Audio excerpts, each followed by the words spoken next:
thought we'd take an occasion somewhere in between the APEC meetings this year to give you all an update on the organizational aspects of APEC. Can't quite hear me, huh? Yeah. I think the last time we issued a press release on the organizational aspects of APEC was sometime in February this year.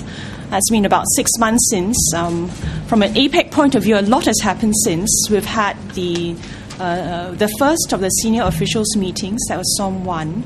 Then we had the second of the senior officials meetings, followed by the ministers responsible for trade meetings. And now we're gearing up for the SME ministerial, and finally the big event of the year, which is the economic leaders meeting, the AELM as we call it, in November this year.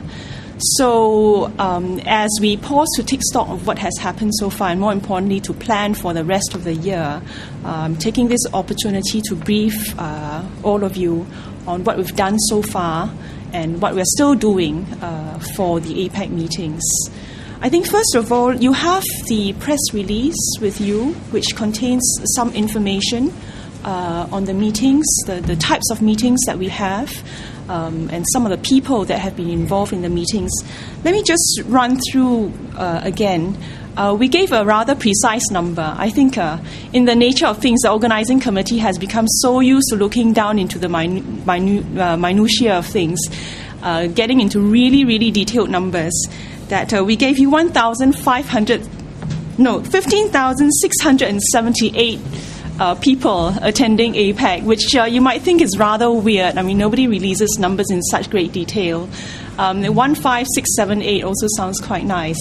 But really, this is an aggregation of the numbers of people who have attended the APEC meeting so far, which is 5678, and the people that we expect to come for Leaders Week, which is 10,000. That's how the numbers came to this precise number.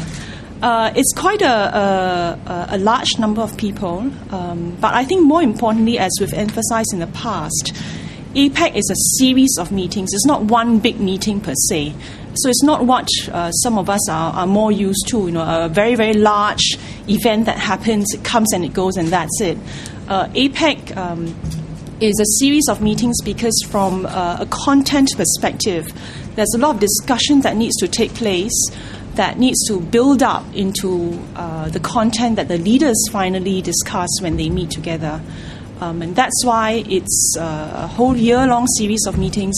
And from the organizational perspective, it actually is a challenge. It's also a great opportunity because, funnily enough, it means we get to practice organizing the meetings, meeting by meeting, and building up our the lessons that we learned, how we can do things better, and then finally to the Leaders Week.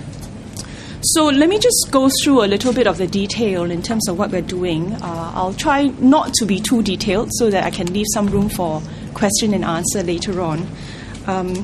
But basically, there are two more big groups of meetings to be held in October. In a month's time, there will be the SME ministerial meeting. And finally, in November, that's where we have the Leaders Week, what we call the AELM. We've mentioned this before in our earlier press release, but I think it's worth highlighting that the meetings will be held in a rather decentralized approach. That's for a very specific reason, that we're actually trying to minimize the inconvenience that people might fear during the Leaders Week itself.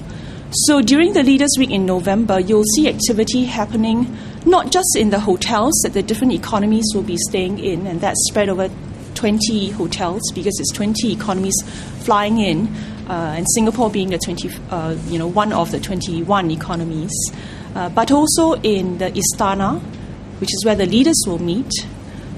So a lot of activity in the Istana, but that also means that's away from in a way, the public eye, and also away from public inconvenience because it's all inside Istana.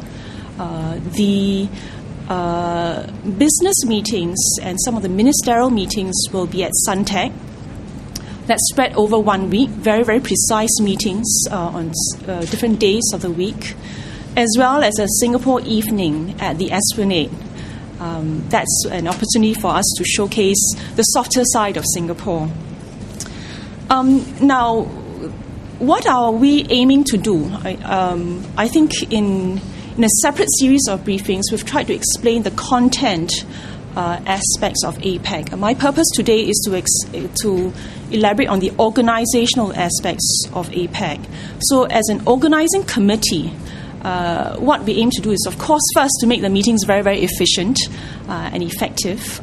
No hiccups here and there, and we can talk about that later. You can imagine the sheer number of things that could go wrong.